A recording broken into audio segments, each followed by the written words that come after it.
নীলা মুখের দিকে তাকাতেই হয়নের চোখ আটকে গেল। বউয়ের সাজে নীলাকে আরও হাজার গুণ বেশি সুন্দর লাগছিল। নীলার মায়াময় মুখটা যেন কোনো এক মায়া আটকে দিয়েছিল হয়নের চোখ দুটো। অয়ন কতক্ষণ নীলার দিকে চেয়েছিল সে নিজেও জানে না। তারপর যখন অয়নের খেয়াল হলো নীলা বিয়ের পোশাকেই ঘুমিয়ে গেছে, তখন অয়ন নীলাকে ডেকে তুলল। নীলার ঘুম ভেঙে যেতেই অয়নের দিকে তাকিয়ে বলল, সমস্যা কি? ডাকাডাকি করছেন কেন?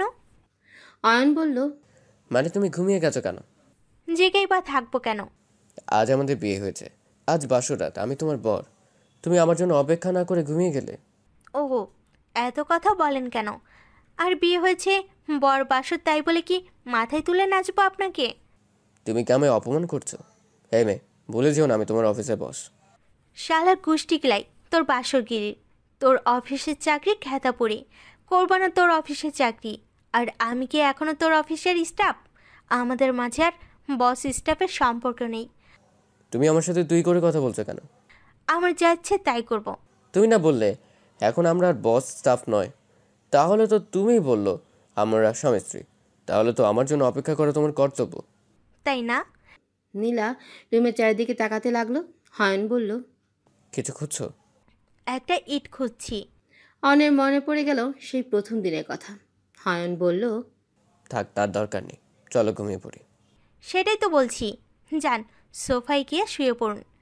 সোফায় শুয়ে পড়বো মানে? ইট কি খুঁজে আনতে হবে? অয়ন আর কিছু না বলে সোফায় যেয়ে শুয়ে পড়ল। নীলা একটা বিশ্বজয়ের হাসি দিয়ে মনে মনে বলল, বেটা বচ্চাত, তুই ফুলে ফুলে ঘুরে মধু খাবি না? আমি তোকে এমন টাইট দিব, ফুল তো দূরের কথা, একটা ফুলের গাছও চোখে দেখবি না। হয়ন সোফায় শুয়ে ভাবছে, এই মেয়ে কখনো সোজা পথে যাবে না, সেটা আমি জানি। তবে তুমি ভেবো না মিস বিলা, আমিও বাঁকা পথেই হাঁটবো। তুমি যদি চলো ডালে ডালে, আমি চলি পাতায় পাতায়। নীলা আর অয়নের বিয়ে আজ প্রায় 6 মাস হয়ে গেল। এই 6 মাস অয়নকে খুব কষ্টের সহিত সোফায় রাত্রি যাপন করতে হয়েছে। হয়ন সোফায় শুয়ে শুয়ে ভাবল, না আর না, অনেক হয়েছে, এবার কিছু একটা করতেই হবে। নীলা বিকেলে বারান্দা বসেছিল, তখন একটা গাড়ি এসে থামলো বাসার সামনে। নীলা দেখলো গাড়ি থেকে অয়ন এবং আরও একটা মেয়ে বের হলো। মেয়েটি শরীরে পোশাক দেখে মেজাজ গরম হয়ে গেল। তারপর যখন নীলা দেখলো মেয়েটি অয়নকে জড়িয়ে ধরে কী যেন বলল, অয়নও হেসে ফেলল তার কথা শুনে। তারপর মেয়েটি অয়নকে ছেড়ে দিয়ে গাড়িতে উঠে চলে গেল। নীলার চোখ দিয়ে আগুন বের হবার জোগাড়।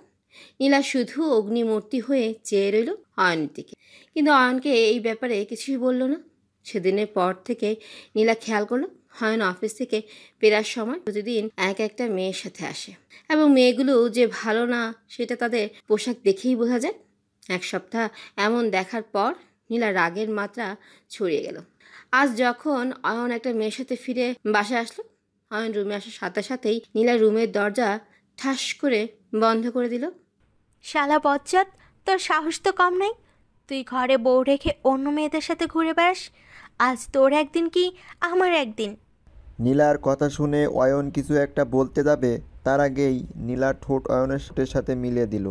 অয়ন মনে মনে বলল, মিস বিলা, আমি জানতাম তুমি বাঁকা পথেই হাঁটবে, এখন তো দেখছি রীতিমতো দৌড়াচ্ছ। অয়ন নীলাকে তার প্ল্যানের কথা বলতেই নীলা রেগে গেল।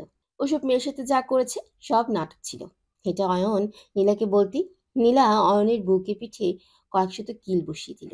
6 বছর পর অয়ন ড্রয়িং রুমে বসে টিভি দেখছে। অহনা আহমেদ গ্রামের বাড়িতে গেছে একটা কাজে, 3 দিন পর চলে আসার কথা। নীলা কিচেনে রান্না করছে, তখন অয়নের কাছে অনামিকা বাইরে থেকে দৌড়ে এলো। অনামিকা হলো অয়ন আর নীলার একমাত্র মেয়ে। বয়স 4 বছর পার হলো কয়দিন আগে। অনামিকাকে কোলের উপর বসে হয়ন বলল, কোথায় গিয়েছিলাম? অনামিকা বলল, নিচে রোমার সাথে খেলছিলাম।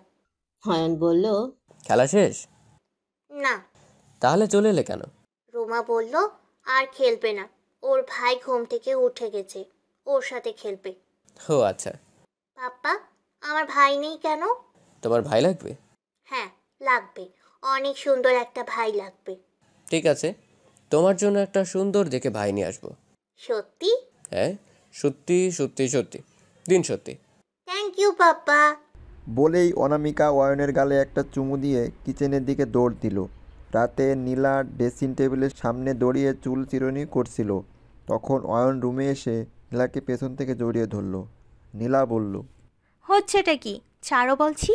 বুঝতে পারছো না কি হচ্ছে? অনুশীলন হচ্ছে, অনুশীলন। মানে? অয়ন নীলার কাঁধে থুতনি রেখে বলল, দুপুরে অনামিকা বলল তার ভাই লাগবে, তাই তার ভাইকে আনার কার্যক্রম চলছে। হুম, বলেছে। বেহায়া একটা। বেহায়াই তো, তোমার প্রেমে বেহায়া আমি। তাহলে চলো শুরু করি। নীলা কিছু বলার আগে অয়ন নীলাকে ঘুরি দিয়ে তার ঠোঁট দুটো মিলিয়ে দিল নীলার ঠোঁটে। তারপর থাক, এটা বলতে গেলে আবার একটা ইতিহাস হয়ে যাবে।